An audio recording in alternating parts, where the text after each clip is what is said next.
Hey guys, Martina here. This is a 1-minute kitchen tip. Do you have a Vitamix? I love my Vitamix. And you need lots of onions. For example, if you want to cook soup or anything where you need chopped onions, which can be in a liquid, you can chop your onions without any tears, and that's just how easy it goes. I have my peeled onion. I cut it up. No specific way how to cut it, and I need 1.5 for one pot.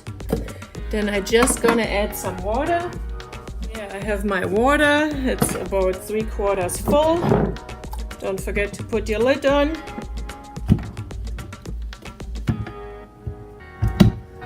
And you have it on fold. It's the number 10, and you just give it a good zap.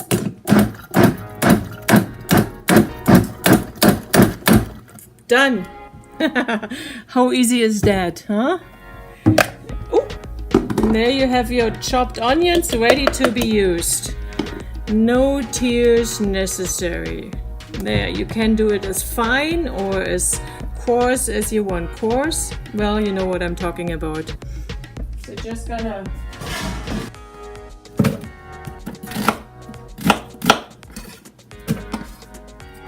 and some water again.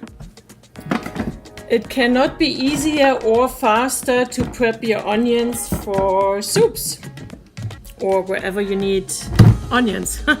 If you don't want the liquid in it, you just put it in a sieve and drain it out and let it sit for a minute, and then you can use your onions.